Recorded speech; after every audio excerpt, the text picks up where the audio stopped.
The Cedar Falls Community Fair was the kind of small-town event that felt frozen in a slice of American nostalgia. Families strolling with cotton candy, teenagers competing at the ring toss, the smell of grilled corn drifting across the park. Officer Mark Hensley loved working this fair every year. It reminded him why he became a cop, why he still believed in good.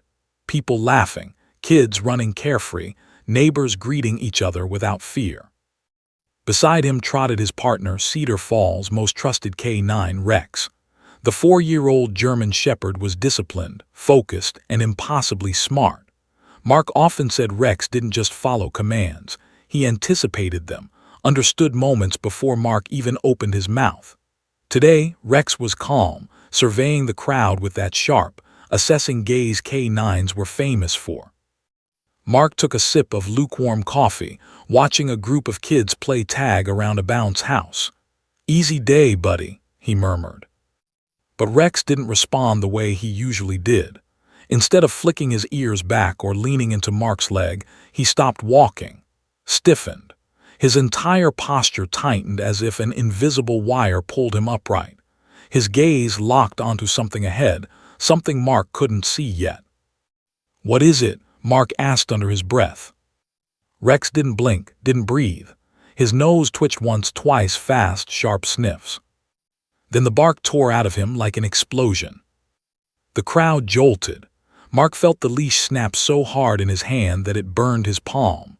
Rex lunged forward, violently, desperately, dragging Mark several steps before he even regained balance. "Rex, heel," Mark commanded, voice cutting through the fair. But Rex didn't heel. He barked again, louder, deeper, a bark Mark had only heard during life-or-death alerts. Not aggression, not excitement, something else, something he couldn't place. Families closest to Rex stumbled backward. Parents instinctively shielded their children. A balloon vendor dropped 3 helium balloons that drifted lazily upward, completely out of place with the panic erupting below. Mark dug his heels into the grass and finally held Rex back long enough to follow the dog's line of sight. There, standing near the snow cone stand, was a little boy. Maybe 7, maybe younger, skinny arms, messy brown hair, wearing a shirt with a half-faded dinosaur print. He held a small comic book in his hands, frozen mid-page, staring at Rex like he wasn't sure if he was dreaming. Rex barked again, lungs straining, muscles coiled in a way that told Mark this wasn't a simple detection. The dog wasn't alerting to drugs. Rex had a specific stance for that. This wasn't explosives. Rex would sit and stare if it was. This was something entirely different, something Mark had never seen in years of working with him. "Move back, please," Mark shouted as he tried to control the dog. People scattered. The snow cone worker dropped his scoop. A mother grabbed her toddler and nearly tripped in the rush. Phones came out, recording, whispering, gasping. But the little boy didn't run. He didn't even flinch. He just stood there with wide, glassy eyes. Mark finally managed to pull Rex 1 step back, but the dog fought harder, whining between ferocious barks. His claws tore into the grass, desperate, frantic. "Kid," Mark called out, "you okay? Stay still, okay?" The boy blinked slowly. His lips parted like he wanted to say something, but no sound came. He just stared at Rex, trembling slightly, clutching his comic book so tightly it began to bend in his hands. Then suddenly, the boy lifted his arm. Just a few inches. A tiny, hesitant movement. And he pointed at Rex, or maybe toward himself. His hand shook as if even holding it in the air took effort. Mark tried to step closer, but Rex jerked forward again, nearly ripping the leash from his grip. The dog barked so loudly 2 bobbies nearby began screaming. The boy whispered something. A single word carried on a thin, fragile breath. Mark barely heard it over the panic around them. "Help him! Help him! Help who?" The dog. The boy himself. Someone behind them. Before Mark could ask, the crowd parted and a frantic woman shoved through, face pale with terror. "Noah," she cried. "Noah, come here." She rushed to the boy, her son, and dropped to her knees, arms wrapping around him. "Baby, what happened? Are you scared? Did the dog scare you?" Noah didn't respond. He didn't melt into her arms, didn't cling to her. He just stood stiff, staring at Rex as though the dog was trying to tell him something, and he was the only one who could hear it. Mark tried to calm the situation. "Ma'am, I'm sorry, but my K9 is trained. He doesn't bark like this without a reason." She looked up at him, shaking. "But he's just a child. He's not doing anything." "I know," Mark said. "That's why this is concerning." Rex strained forward again, whining now, an almost heartbreaking sound as though he were begging Mark to hurry, to understand. "Rex, stop," Mark ordered. But Rex didn't stop. His nose darted sharply toward the boy's chest. Not his hands, not his pockets, his chest. The dog sniffed with wild intensity, then jerked back, barking at a pitch so distressed it sent chills crawling up Mark's arms. The crowd went silent for a split second. And then Noah's fingers slipped. The comic book dropped to the ground. His small shoulders sagged. "Noah," his mother whispered.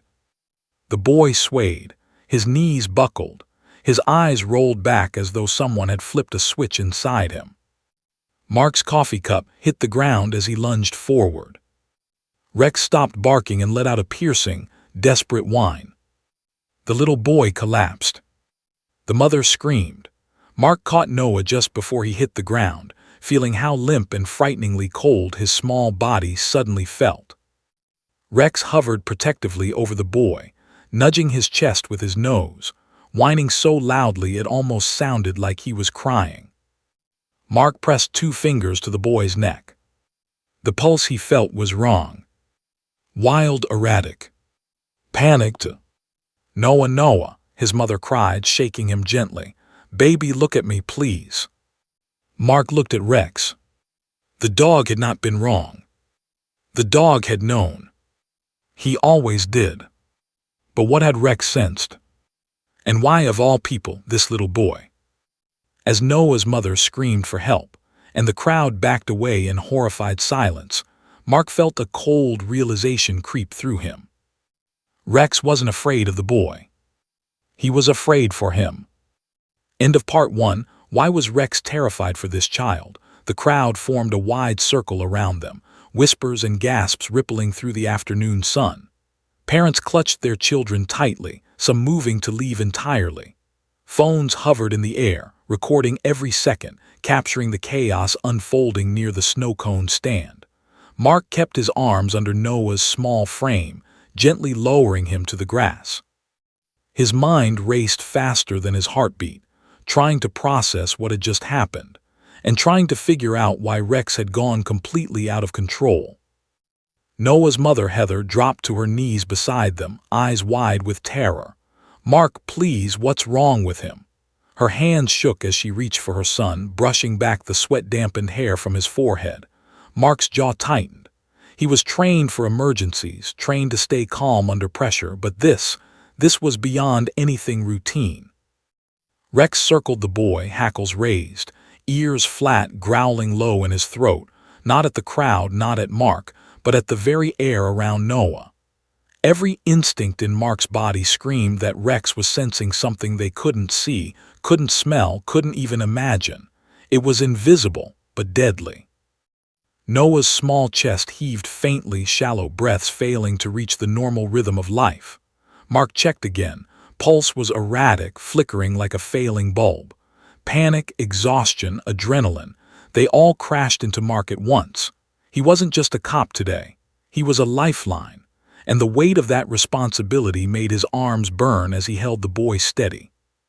"Mom, does he have any allergies? Any medical conditions?" Mark asked, eyes darting between Heather and Rex. Heather shook her head frantically, almost in denial. "No, nothing. He's perfectly healthy. He's never been sick like this." Her voice cracked. "I don't understand. He was just eating a snack." Rex barked again, louder and sharper this time, pawing at Noah's chest, nudging the boy's side as if forcing Mark to look closer. Mark hesitated. He didn't want to overreact, didn't want to make the scene worse in front of so many onlookers, but the look in Rex's eyes told him the dog wasn't bluffing. This wasn't instinctive panic. This was life or death. Mark glanced around quickly. The fair had plenty of vendors, but most were scattered. People were either starring, filming, or screaming quietly behind their children. Time was slipping away faster than Mark could track. He shifted Noah's limp body slightly and noticed something subtle, tiny, almost imperceptible marks around his mouth, like he'd choked on something or maybe tried to swallow too fast. A snack, a candy, something in his system. Rex barked again. It wasn't the usual alert. It was a warning. Mark finally realized what the dog was signaling. This wasn't a scare, a false alarm, or a minor health issue. Rex was detecting an immediate threat inside the boy himself. Heather's tears fell onto Noah's shoulder. "Mark, please save him. He's just a little boy." Her voice was barely a whisper, trembling, but her desperation filled the space like a thunderclap. Mark's training kicked in. He checked Noah's airway, made sure he could breathe, and called for help on his radio. "Dispatch, I need medical assistance, immediate, pediatric emergency. Child collapsing at Cedar Falls Fair near the snow cone stand. Repeat, child collapsing, breathing irregular. Code 3. Rex pressed his nose into Noah's side again, whimpering in frustration as if the radio wasn't fast enough, as if the ambulance sirens were moving too slow. The German Shepherd was locked on, relentless, refusing to look away. Mark felt a shiver crawl down his spine. Rex wasn't just alerting, he was insisting. The crowd began to murmur nervously, and a few people in the outer circle whispered, "Why is the dog so afraid? Is he going to bite the boy?" Mark ignored them. They couldn't understand. Not yet. Noah's eyes opened briefly, fluttering, glassy, and unfocused. He looked at Rex and whispered, "Help him." Mark froze, his heart skipped. Did the boy mean himself? Or someone else?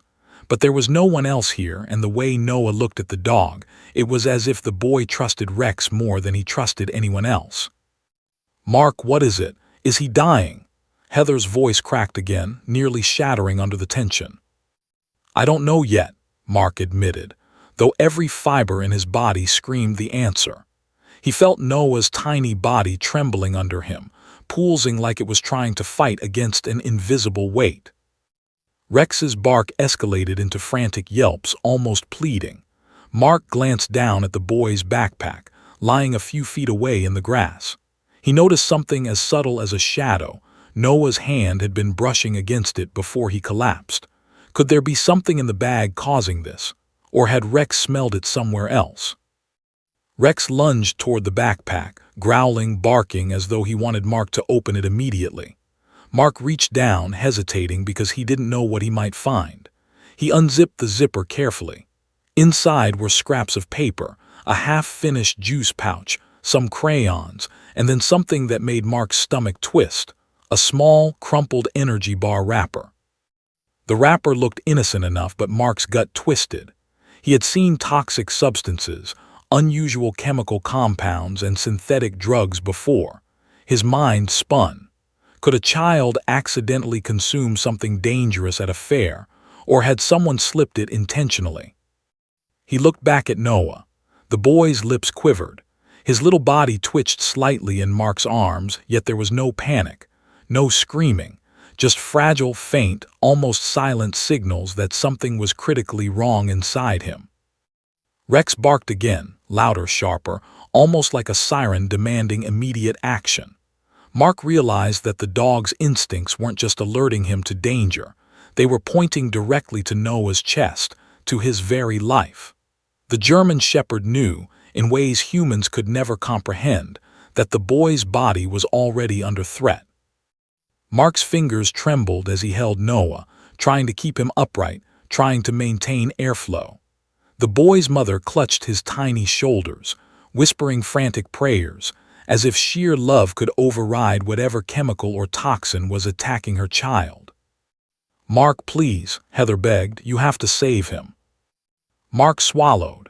He could feel sweat running down his face, mixed with the tension, the fear, the disbelief.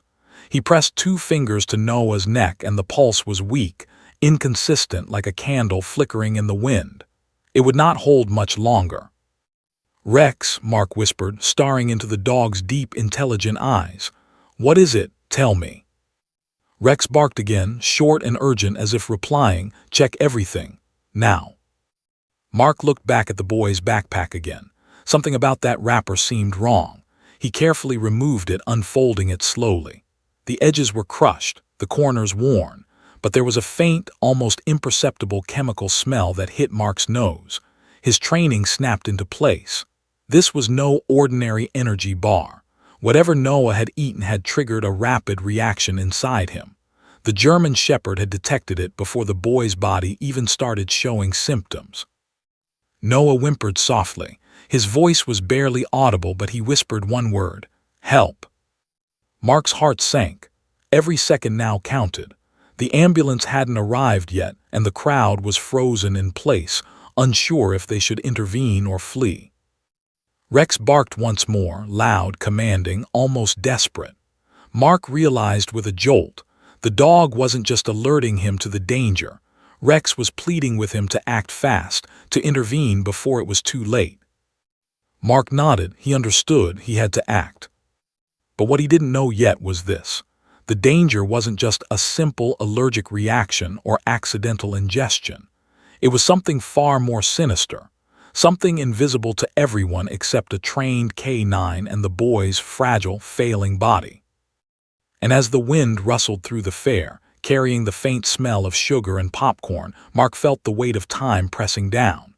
Every heartbeat was a second closer to disaster.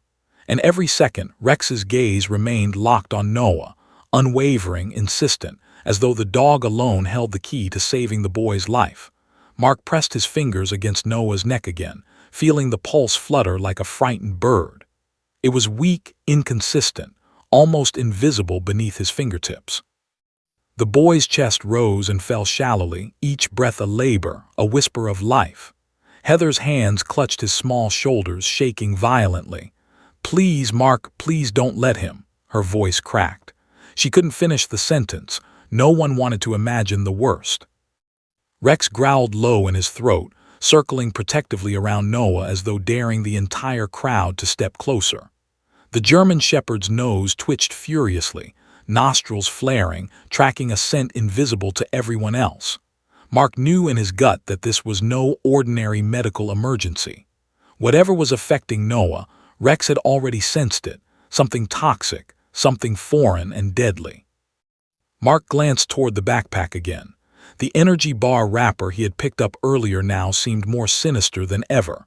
But before he could fully examine it, Noah's body twitched violently in his arms. A shiver ran through him, small yet intense, making his entire frame convulse. Mark barely caught him before he collapsed completely. "He's seizing," Heather screamed, panic rising in her voice. Her fingers clutched his tiny arms as though sheer force could hold the crisis at bay. Mark's mind raced. He'd seen seizures before, but never this.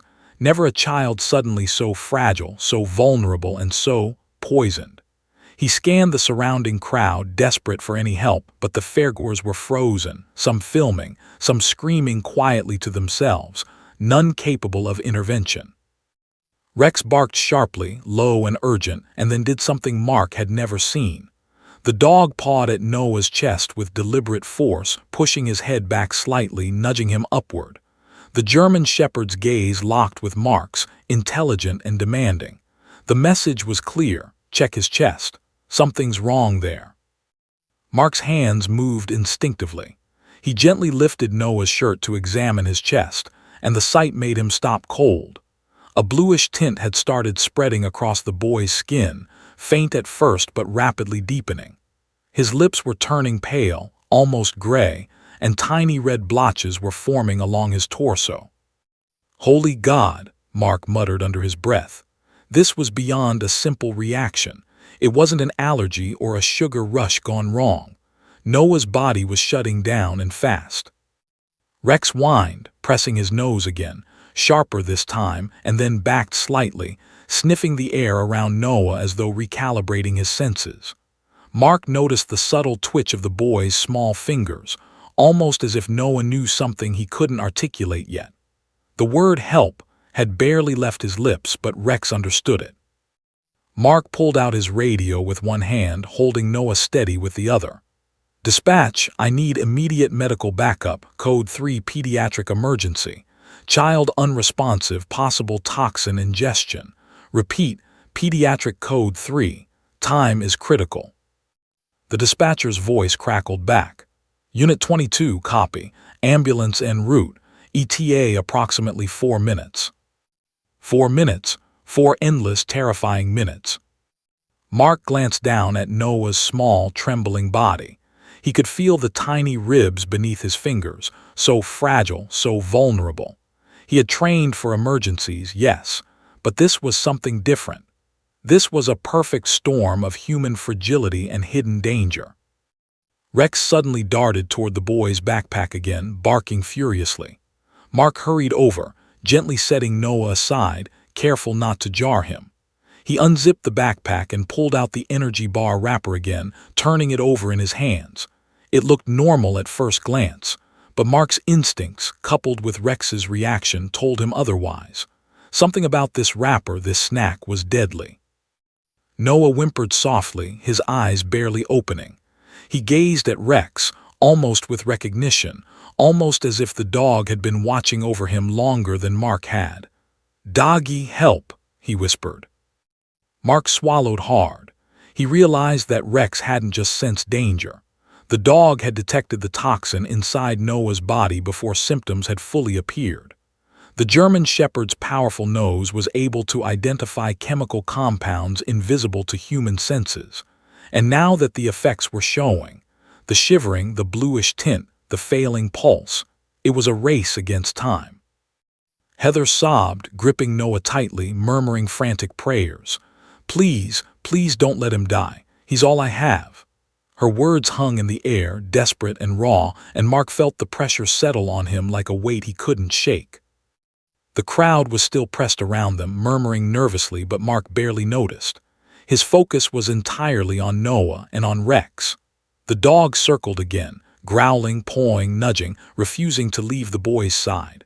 Mark noticed how every movement was precise, calculated, intentional. Rex wasn't just guarding Noah. He was actively guiding Mark toward what needed to be done.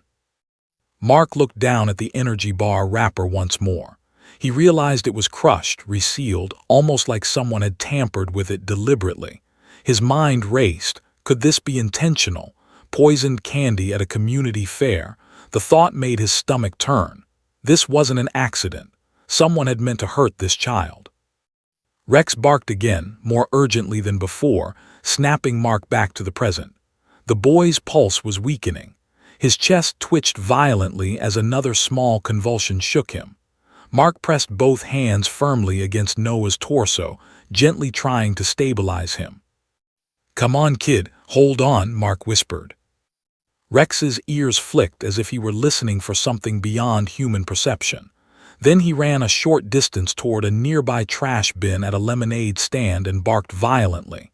Mark's heart skipped. He ran after him, but what he saw froze him in place.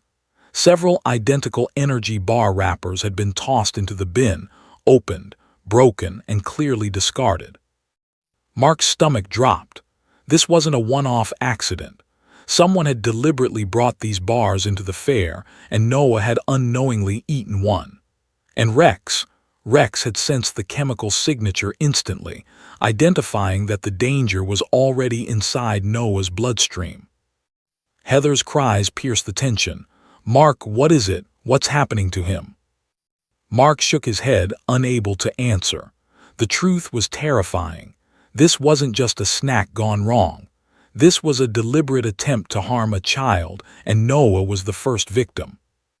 Noah whimpered again, small, fragile, but with eyes wide and searching. He reached a tiny hand toward Rex, as if he already knew the dog had saved him once and would save him again. Mark pressed his lips together. "We're going to make it, just hold on." Rex barked sharply, nudging Noah's chest, almost like a timer demanding speed, demanding immediate action. Mark realized he couldn't wait for the ambulance anymore. He had to stabilize Noah, keep him alive, and do whatever he could until help arrived. The little boy's eyes fluttered open one last time before closing again. "Doggy," he whispered. Mark's heart clenched. He understood now. Rex had been more than a partner. The German Shepherd had been a guardian, a detector, and a lifeline all in one. And now, in the critical seconds before disaster could strike, Mark realized he would have to trust the dog completely, more than ever before. Mark's hands were slick with sweat as he gently held Noah on the grass, trying to maintain what fragile breathing the boy had left. The shallow rhythm of the child's chest terrified him. Every second felt like an eternity, every twitch of Noah's tiny body a countdown toward disaster. Heather's sobs filled the space around them, jagged, desperate, echoing the helplessness that Mark felt deep in his chest. He didn't have time to process his own fear. The little boy needed action, fast. Rex hovered protectively, growling at anyone who dared approach too closely. The dog's ears were pricked, muscles taut, eyes burning with the intensity of instinct and intelligence combined. Mark realized again that this was no ordinary emergency. Whatever had affected Noah, Rex had detected it before symptoms appeared, and now the clock was mercilessly ticking. Mark returned his attention to Noah's backpack, lying discarded in the grass. He unzipped it carefully, brushing aside scattered papers and crayons. Among the debris lay the crumpled energy bar wrapper he had pulled earlier. The faint chemical smell still lingered, subtle but unmistakable to Mark's trained senses. There was nothing else. No pills, no liquids, no strange powders. Just this single, seemingly innocent snack. But something about it was off. Mark studied the wrapper, feeling the crushed edges, noticing the unnatural fold that suggested it had been opened and resealed. He frowned. Someone had tampered with this. Someone had planned for a child to consume it. Rex barked sharply, pawing at Noah's side, nudging Mark as if commanding him to act faster. Mark's stomach tightened. The boy's pulse was faltering, his lips a pale shade of gray, and the red blotches on his torso were spreading like fire across dry grass. Whatever had been ingested, the toxin was rapidly overwhelming his tiny system. Mark looked back at Heather, whose hands trembled violently as she held Noah's shoulders. "Do you know what he ate?" Mark asked urgently. Heather shook her head, panic rising in her voice. He grabbed it from the snack table. They said it was free, just a little energy bar. Her words were frantic, disjointed, trembling like the boy's pulse. It's supposed to be safe. Kids eat them all the time." Mark's mind raced. He had trained for emergencies before, overdoses, allergic reactions, cardiac events, but this was different. The subtle chemical odor of the wrapper combined with Rex's behavior confirmed his fear. This wasn't an accident. The bar had been tampered with, and Noah had ingested it seconds ago. The toxin was now in his bloodstream. Rex whined, pawing again at Noah's chest, and Mark finally understood the dog's urgency. Rex wasn't just alerting him to the danger. He was telling him where the toxin was affecting the boy most critically. The German Shepherd could sense chemical changes in the body before humans could detect them, an instinctual alert that saved lives daily. Mark pressed his fingers gently against Noah's chest, feeling the subtle tremors, the irregular heartbeat. "All right, buddy, we need to stabilize you," he whispered, voice tight with fear and determination. He could feel Heather's hands shaking on either side of him, and he knew the pressure of time was unbearable. Rex barked again, short and commanding, then bolted a few feet toward the lemonade stand trash bin. Mark followed instinctively and froze. Inside the bin were several identical energy bar wrappers, ripped and discarded hastily. Mark's stomach sank. This was deliberate. Noah hadn't just eaten a bad snack. Someone had intentionally brought these bars to the fair, and Noah had been the first victim. Heather's voice broke through Mark's spiraling thoughts. "Mark, he's turning blue. Please save him." Mark's jaw tightened. "I'm not going to let anything happen to him. Stay calm, ma'am, just stay with him." He shifted Noah gently in his arms, moving him slightly to keep his airway open. The shallow breaths were erratic, desperate. Mark could feel the tiny body trembling, convulsing faintly with the chemical assault coursing through him. Rex nudged Noah's chest again, growling, whining, packing in precise, urgent movements. The dog's instincts were guiding Mark, telling him what to do and where to focus. Mark nodded, swallowing hard, trusting the K9 implicitly. "Dispatch, Code 3 Pediatric Emergency," Mark shouted again, voice cracking under stress. "Child is unresponsive, possible ingestion of toxic substance. We need immediate assistance. Repeat, immediate pediatric emergency. Cedar Falls Community Fair." Mark felt time slowing to a crawl. Every twitch of Noah's fingers, every shallow breath, every flicker of color in his lips and cheeks was a stark reminder of how precarious life was for this little boy. The faint chemical smell from the wrapper was almost unbearable now. He realized with terror that Noah's body might not survive without rapid intervention. Rex barked sharply again, then circled back to Noah, pawing him gently, nudging him, insisting on movement. The dog's gaze locked on Mark, intelligent and unwavering, almost as if demanding, "Act now. Act faster." Mark's hands moved instinctively. He lifted Noah slightly, keeping him upright as best he could. The child's chest convulsed again, red blotches spreading across his torso, bluish tint deepening. Mark could feel the tiny body slipping further from him, from life. He swallowed hard, focusing on every tiny detail, the rise and fall of the chest, the pulse at the neck, the convulsions, the faint whimpers. Heather sobbed uncontrollably, murmuring prayers into Noah's ear. Mark wished he could reassure her, but his focus was entirely on keeping the boy alive until medical personnel arrived. Suddenly, Rex barked louder, his tail stiff, his entire body vibrating with alertness. He darted a short distance, sniffing the air like a bloodhound on a trail, then returned to Noah, pawing again at his chest and nudging him upward. Mark realized that the dog was doing more than alerting.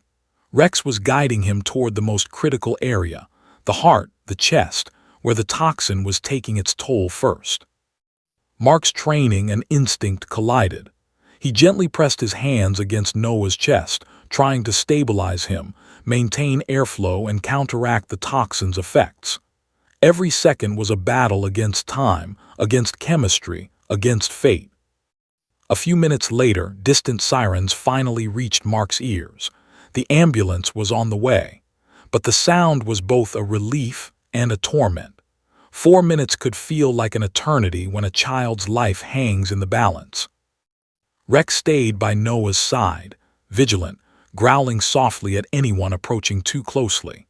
The German shepherd's eyes never left the boy, scanning, analyzing, protecting. Mark realized with awe that the dog wasn't just a K9 partner. He was a guardian, a sentinel, a living early warning system that had saved Noah's life before anyone else even knew the danger existed. Mark adjusted Noah gently in his arms, whispering encouragements that felt hollow even to his own ears. "Hold on, kid. Just hold on. You're okay. You're going to be okay." Heather clutched him again, whispering over and over, "Please, please." Rex barked sharply, almost impatiently, as if insisting that action be taken faster. Mark's gaze darted to the discarded energy bar wrappers, realizing the extent of the danger. Whoever had tampered with these snacks had not accounted for Rex. The dog had detected the chemical inside Noah, had sensed it before the body even reacted. And now, the alert had allowed Mark to intervene just in time. Mark exhaled, steeling himself for the moments ahead. The EMTs were almost here, but would Noah's tiny, fragile body survive long enough to reach proper medical treatment? He looked down at the boy, his breath trembling, skin faintly blue and blotched red, pulse irregular. He looked up at Rex, whose eyes seemed to shine with a fierce, unspoken intelligence. Mark swallowed hard. They were a team now, man and dog, against the invisible threat that had attacked a 7-year-old boy at a fair. Mark's hands shook as he pressed firmly against Noah's tiny chest, counting the shallow compressions as best he could. Each movement was a prayer, each breath a plea. The boy's pulse flickered like a dying candle. Heather's sobs filled the air, mingling with the faint murmur of the gathered crowd and the distant, growing wail of approaching sirens. Every second felt like a lifetime. Rex stayed right beside them, muscles taut, hackles raised, growling low whenever someone dared step closer. The German shepherd pawed at Noah's chest repeatedly, nudging him upward, urging Mark to keep going. It was almost as if the dog was coaching, guiding, insisting, "Do not stop. You must save him." Mark glanced around, desperate. The crowd had parted, giving them a wide space, but no one stepped forward to help. Phones hovered in the air, recording the scene, capturing the chaos unfolding, yet no human intervention could match the instinct, the intuition of the K9 at Noah's side. "Stay with me, buddy," Mark whispered, his voice hoarse. "You hear me? You're stronger than this. You're going to make it." Noah's eyelids fluttered briefly, then snapped shut. A faint whimper escaped him. His tiny body trembled violently, convulsing as the poison coursed through him. Mark felt his stomach twist.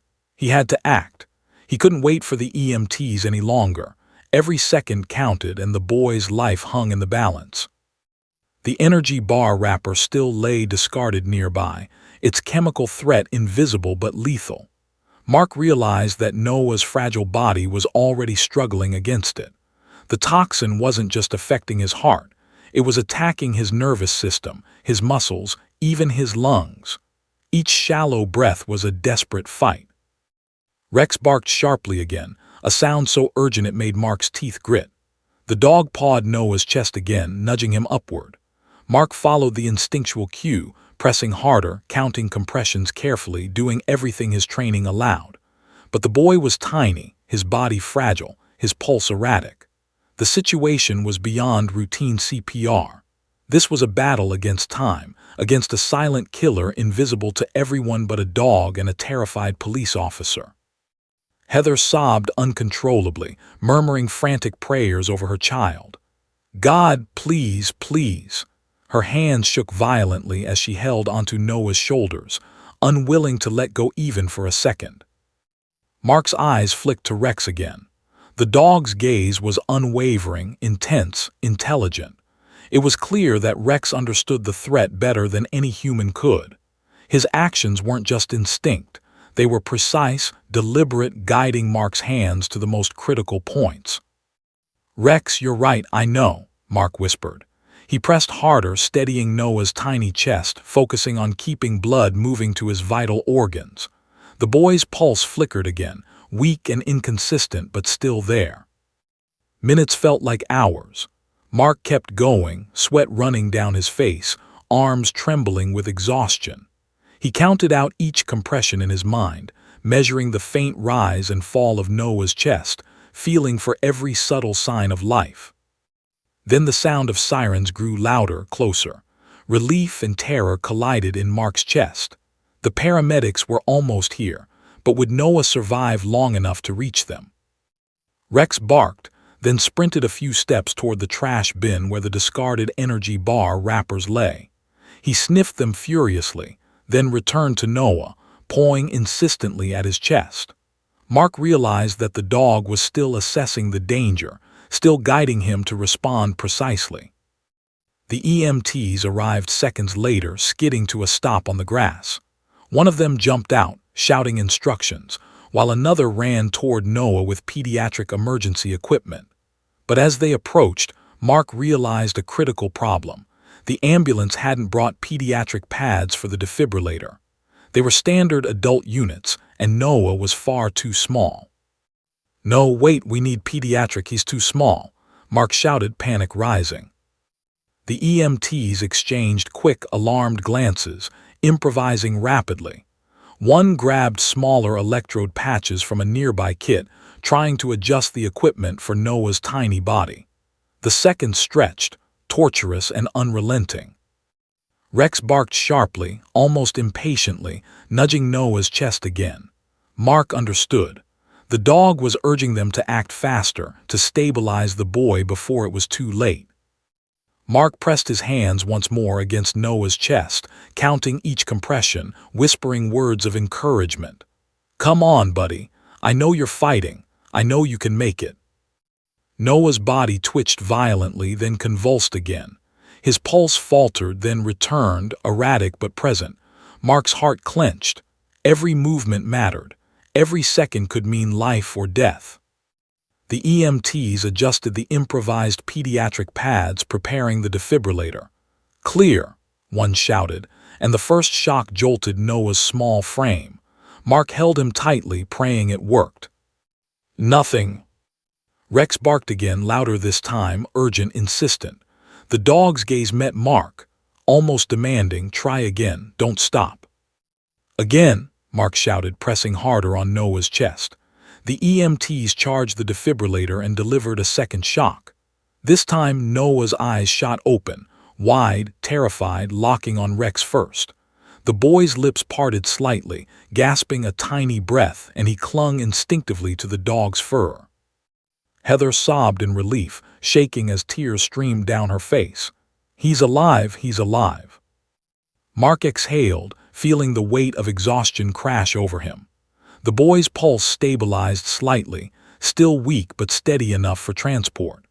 Rex barked softly, finally relaxing, sitting protectively beside Noah as paramedics lifted him onto a stretcher. Mark followed closely, holding Noah's tiny hand until the EMTs secured him. Heather pressed her cheek to her son, whispering prayers of thanks. Rex stayed at Noah's side until the stretcher was fully ready, then trotted alongside Mark as they approached the ambulance. Mark realized, with a mix of awe and exhaustion, that Rex hadn't just detected the toxin. He had guided them, acted instinctively, and saved a child's life before anyone else could even recognize the threat. As the ambulance doors closed, Heather's voice trembled. Thank you," she looked at Mark, then at Rex, tears streaking her face. "I don't know what we would have done without him." Rex barked once softly, tail wagging, as if acknowledging the gratitude. Mark patted the dog on the head, feeling the bond between them deepen. This was more than a partnership. It was trust, instinct, courage, and intelligence combined in a living, breathing hero. Mark took a step back as the ambulance sped away. He could still see the crumpled energy bar wrapper in the trash bin, the silent, invisible threat that had nearly claimed Noah's life. Whoever had done this was out there, and now Mark knew it wasn't just a local fair mishap. It was deliberate, targeted, and potentially deadly. Rex barked softly again, as if confirming Mark's suspicion. The dog's gaze swept the crowd, alert, intelligent, aware. Mark realized that their work wasn't over. Not yet. They had saved Noah today, but the danger that lurked in the shadows, the person responsible for the poisoned bars, had to be found. Mark knelt down beside Rex, resting a hand on the dog's powerful shoulder. "Good work, buddy. You saved him." Rex thumped his tail once, ears flicking, eyes bright and watchful. Mark exhaled slowly, letting the tension leave his body just slightly. But he knew this wasn't the end. It was only the beginning of uncovering the truth behind the attack, and the closer they got, the more dangerous it could become. The ambulance disappeared down the street, sirens fatting, leaving Mark and Rex standing in a tense silence amid the scattered remnants of the fair. Heather had been whisked away with Noah, and the crowd had mostly dispersed, whispers of the near tragedy lingering like smoke in the late afternoon sun. Mark's chest was tight, muscles aching, and adrenaline still throbbed in his veins. But there was no time to relax. Something about the energy bars, and the deliberate way Noah had consumed one, had his instincts screaming that the danger wasn't over. Rex circled the area, ears pricked, tail stiff, nose working overtime. Mark followed, scanning the grass, the stands, even the trash bins. The German Shepherd stopped suddenly near the lemonade stand trash bin, pawing insistently at the ground. Mark's stomach tightened. Rex wasn't just reacting randomly. The dog had found something important. Mark knelt down, brushing aside a few scraps of paper. Underneath them was another crumpled wrapper, identical to the one Noah had eaten. But what caught Mark's eye was something subtle, a tiny smudge of handwriting in black ink along the edge of the wrapper. Someone had scrawled a set of initials, almost invisible unless you were looking for them. "Rex," Mark whispered, heart racing. He felt a surge of both dread and resolve. "We might have found our first clue." Rex barked softly, almost approvingly, and nudged the wrapper toward Mark's hand. The dog's actions were precise, deliberate. This wasn't instinct alone, it was active guidance. Rex was leading Mark toward the person responsible, toward the truth behind the poison that had nearly taken a child's life. Mark examined the wrapper carefully. The initials were tiny, sloppy, but clear. "JM," he frowned, thinking fast. Did they belong to a local vendor, a fair volunteer, someone known to the community? Or was this some stranger with a plan? The fact that Noah had been targeted suggested it wasn't random. Whoever had tampered with the bars had chosen him deliberately. Mark glanced around, studying the remaining fair booths. Most vendors were packing up, chatting nervously with one another, but he couldn't shake the feeling that someone was watching, that eyes were tracking him and Rex. He crouched down, motioning for Rex to stay close. The German shepherd's ears flicked, tail stiff, eyes scanning the crowd with the kind of intelligence only a seasoned K9 could possess. "Rex, I need you to show me more," Mark whispered. The dog barked softly, circling the trash bin, nose low to the ground, then darted toward the parking lot where a few cars remained. Mark followed, moving cautiously.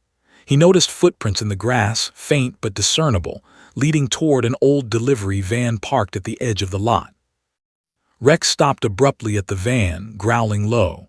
Mark's pulse quickened. The van looked ordinary enough, but the dog's behavior said otherwise. He barked sharply, packing back and forth, circling the vehicle like he was warning Mark to stay alert. Mark carefully approached the van, eyes scanning the area for threats. The door was slightly ajar. He paused, hand on his holster, senses heightened. Rex whined softly, nudging Mark forward, insisting on inspection. Inside the van, Mark found more evidence that made his blood run cold. Crumpled wrappers identical to the one Noah had eaten were scattered across the floor, some partially opened, some still sealed. There were boxes labeled with popular snack brands, but they had all been tampered with. Someone had been planning to distribute these poisoned bars, intentionally, maliciously, systematically. Mark's mind raced. Who would do this? And why target a child at a community fair? The thought made his stomach churn. But Rex barked again, sharply this time, and Mark noticed something he had missed before. A small notebook tucked beneath a box, partially covered by debris. The dog pawed at it, nudging it insistently toward Mark. Mark picked it up carefully, flipping through the pages. Inside were notes, lists of names, dates, and a series of initials. Each entry corresponded to a fair event or public gathering, and at the top of the page, underlined in red, were the initials N.C. Cedar Falls Fair, Deck 8. His heart sank. Noah's name wasn't there, but the timing, the place, it matched exactly. Whoever had created this list had been planning attacks meticulously, documenting victims, events, and dates. Noah had been the first to fall victim, but he wouldn't be the last if the person wasn't stopped. Mark glanced down at Rex. The dog sat rigid, tail straight, ears pricked, eyes intelligent and alert. He barked again, short and commanding, almost as if to say, "We're on the right track. Keep going." Mark's jaw tightened. He knew the investigation had just escalated from a medical emergency to a full-blown criminal pursuit. Whoever was behind this had knowledge, preparation, and intent. And now Mark and Rex had the first real leads, the initials JM, the tampered energy bars, and the notebook detailing a dangerous pattern.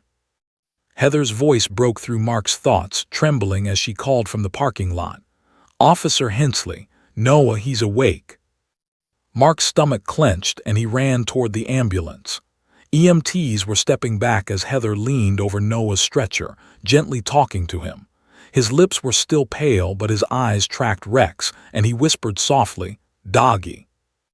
Mark allowed himself a small exhale, relief mixing with anxiety. Noah had survived, but the threat was far from over. The attacker was out there, clever, dangerous, and methodical. And unless they acted quickly, more children or innocent people could be in danger.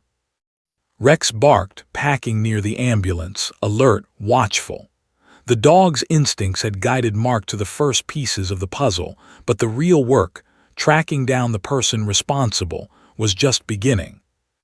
Mark looked down at the notebook again, scanning the carefully written entries. Each page felt like a ticking clock, a countdown to the next potential victim. Whoever JM was, they were meticulous, organized, and fearless. And now, thanks to Rex, Mark had a fighting chance to stop them before it was too late. As he followed the ambulance toward the hospital, Mark felt a strange mix of exhaustion and resolve.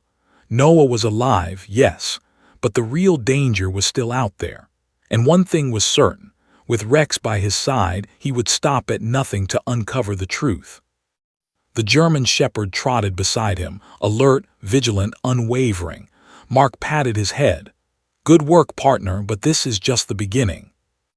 Rex barked once, short and commanding, as if acknowledging the challenge ahead. The city was silent around them, but Mark knew the storm was coming and they would face it together. The hospital smelled of antiseptic and urgency. Mark followed the stretcher into the pediatric wing, his eyes never leaving Noah. The boy was pale but conscious, clutching a small blanket, and Rex stayed close, tail stiff, ears alert. The German shepherd's instincts didn't relax, even in the brightly lit, controlled environment of the hospital. There was still danger out there. Someone had deliberately targeted a child, and that person was still free.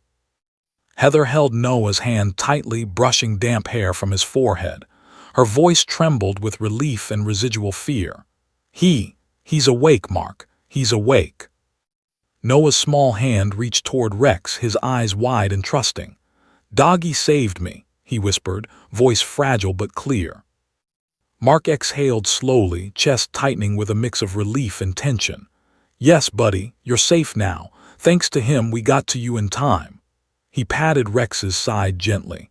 The dog's tail thumped once in acknowledgement, eyes sharp and unwavering. But there was no time to relax. Mark retrieved the notebook from his jacket pocket. Each page of initials and dates screamed of premeditation. Whoever JM was, they had a plan, a pattern, and their reach could extend far beyond Cedar Falls. Mark knew he had to act quickly. He flipped through the pages again. Entries indicated events at schools, fairs, and local youth programs, each annotated with dates and cryptic initials. One set of entries caught his eye, multiple references to Cedar Falls Fair, Lions Club Carnival, and a holiday parade. The handwriting was meticulous, almost obsessive. Rex barked sharply, pulling Mark's attention to the corner of the room. The dog's nose twitched as though picking up a scent, ears pricked, tail stiff. Mark glanced over his shoulder. Nothing seemed out of place. Yet the German shepherd's behavior was insistent, deliberate, and precise. Mark followed Rex instinctively down the corridor, past hospital staff and anxious parents. They stopped near a side exit leading to the parking lot. Rex sniffed the air, pawing at the door, growling low. Mark's heart pounded. The dog was signaling something outside, another piece of the puzzle waiting to be discovered. In the dim light of the lot, Mark noticed a vehicle parked slightly apart from the others. Its windows were tinted, and the license plate was partially obscured by dirt. Rex barked sharply, packing in a circle around the car. Mark's gut told him this was connected to the poison snacks. He approached cautiously, training and instinct in perfect alignment. Mark examined the vehicle quietly.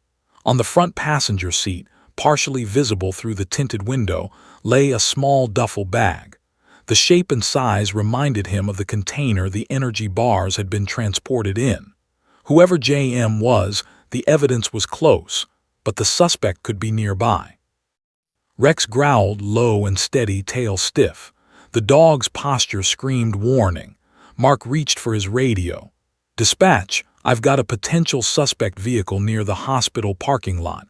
Possible connection to the Cedar Falls incident. Need backup immediately." Before he could finish, a shadow moved behind the van. A man stepped into the dim light, hands raised slightly. His face was partially obscured by a hood, but Mark's instincts screamed recognition. The stance was deliberate, confident, someone who thought they could act without consequence. "Stop right there," Mark shouted, hand on his holster. Rex barked sharply, packing aggressively, forcing the man to freeze. The man's voice was calm, almost casual, chilling in its tone.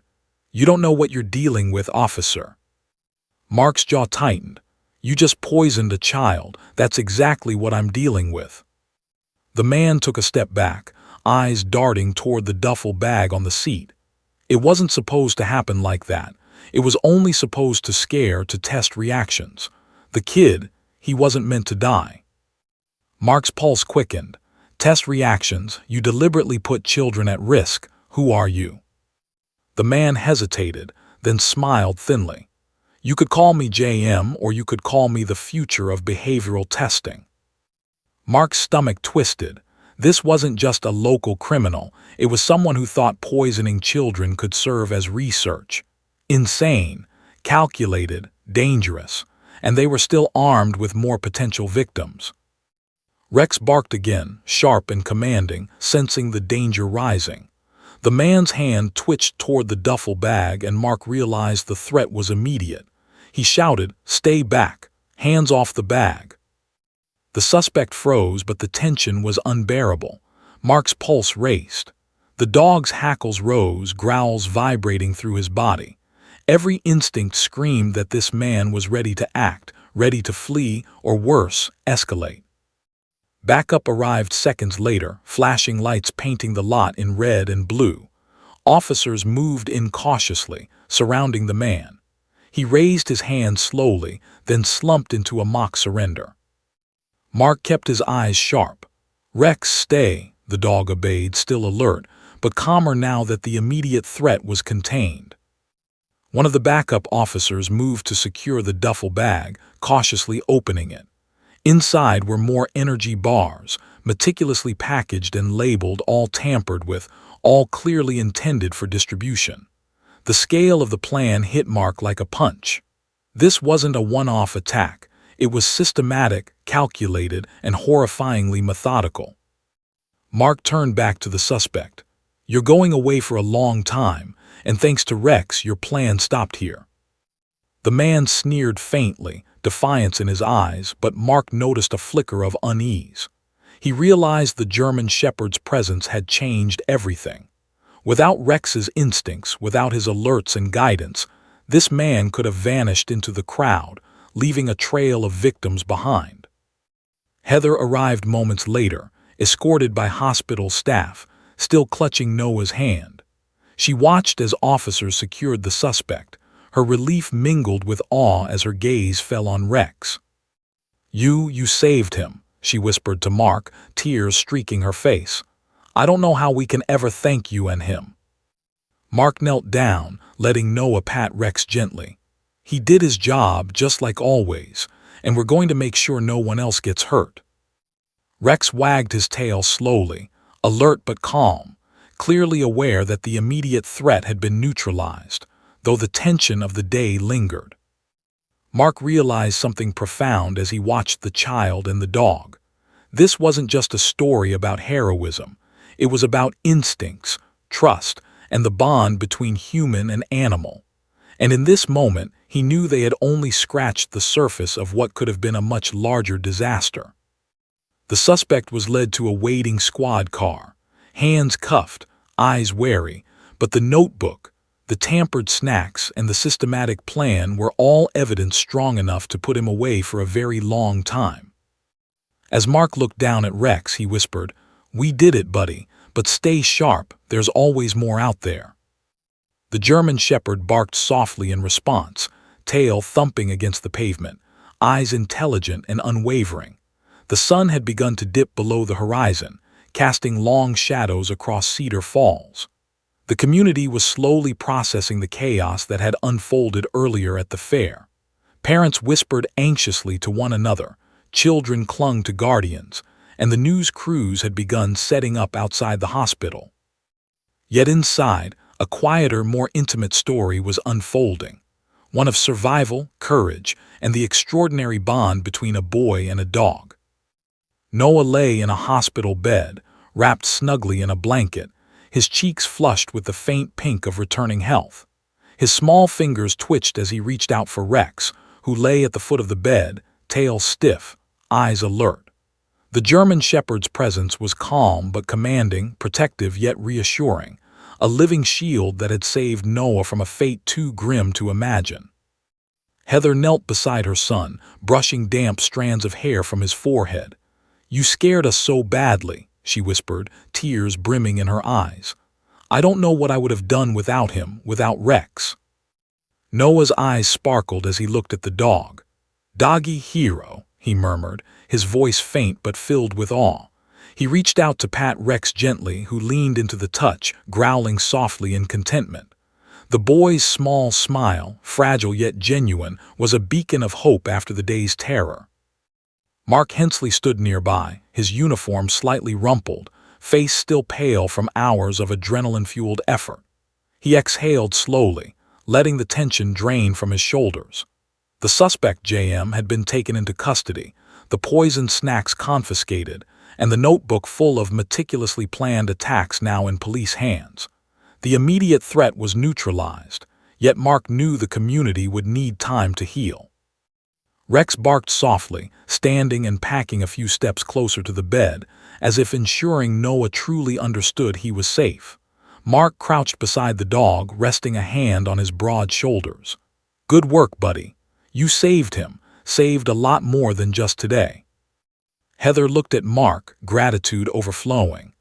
I don't even know how to thank you, both of you. He saved my son's life, my little boy." Her voice broke and she clutched Noah tightly. Noah's gaze shifted between his mother and Rex, and then he looked at Mark. "Doggy smart. Helped me," he said quietly, words laced with the innocence of a child who had witnessed something almost incomprehensible. Mark nodded. "Yes, buddy, he did, and he'll always be here to protect you." Outside the hospital, the community had begun to gather, drawn by news reports and curiosity. Parents asked questions, children whispered, and the media scrambled to capture the miraculous story. By now, the narrative had spread. A child nearly poisoned at a local fair had been saved in a matter of seconds by the instincts of a K-9 officer and the quick response of a dedicated police officer. Mark watched from the window as the crowd murmured and pointed. He knew the story would become legend in Cedar Falls, how a German shepherd, trained and loyal, had detected a toxin invisible to human senses, had guided his partner in the most critical moments, and had saved a child from death. The weight of that responsibility lingered in Mark's mind, humbling him and filling him with quiet pride. Rex nudged Mark's hand, reminding him that the bond between human and dog was more than training. It was trust, intuition, and courage combined. The German shepherd had not only followed instinct but had acted decisively, a partner in life-and-death decisions. And in doing so, had created a story that would ripple through the community for years to come. Later in the quiet of the hospital room, Noah finally drifted into sleep, small hands curled around Rex's fur, seeking comfort. Heather leaned back in her chair, exhausted, eyes heavy but grateful. Mark remained standing, silent, watching over both of them. He reflected on the events of the day, the terror, the frantic urgency, the near-death experience, and marveled at the intelligence, bravery, and sheer presence of Rex. He knew the boy's life had been hanging by a thread, and only the combined efforts of human skill and canine instinct had brought him back from the brink. Noah's small victories, his first conscious words, his faint smiles, the gentle squeeze of Rex's fur, were triumphs more profound than any medal, more enduring than any formal recognition. As evening settled over Cedar Falls, the suspect, JM, faced questioning, evidence processing, and eventual indictment for attempted murder and endangering minors. The police department commended Mark and Rex publicly, highlighting the extraordinary heroism that had saved a child's life and potentially prevented further tragedies. Rex was officially recognized, not just as a K-9 partner, but as a hero whose actions transcended training and exemplified courage, loyalty, and intuition. Yet even with the accolades, Mark remained grounded. He knew that what truly mattered was not the recognition, but the bond, the silent understanding between a boy and a dog, between officer and partner, between instinct and action. That bond had turned a catastrophic situation into a story of hope, bravery, and resilience. Heather approached Mark once more, clutching Noah's small hand. "I don't know what the future holds, but I know this. Without you, without Rex, he wouldn't be here. I can't thank you enough." Mark nodded, his voice quiet but firm. "We were just doing our jobs, but he did more than anyone could have expected. He saved a life today." Noah stirred in his sleep, small fingers curling around Rex's paw. The German shepherd leaned gently, resting his head on the boy's chest, eyes vigilant and unwavering. It was a moment of profound silence, filled with unspoken gratitude, trust, and recognition of courage. Mark stepped back, allowing the mother and child their quiet, intimate reunion with their guardian. Outside, the city hummed with life, but within that hospital room, the story had reached its emotional apex. A child saved against all odds, a mother's prayers answered, and a K-9 hero whose actions had rewritten the day. The sun set completely, bathing the room in soft shadows. Mark patted Rex once more, a mixture of pride, relief, and quiet admiration in his eyes. "Good work, partner. You've earned this one." Rex barked softly in reply, tail thumping against the floor, ears pricked, vigilant but calm. The bond between human and dog had been tested, and together they had proven that courage, instinct, and loyalty could triumph over darkness, even when it arrived in the most unexpected and insidious forms. As the night settled over Cedar Falls, one truth remained undeniable. A little boy had been saved, a criminal caught, and a hero recognized, not with medals alone but with life itself. And in the center of it all, a German shepherd stood proud, eyes sharp, heart unwavering, forever etched into the memory of a community that would never forget.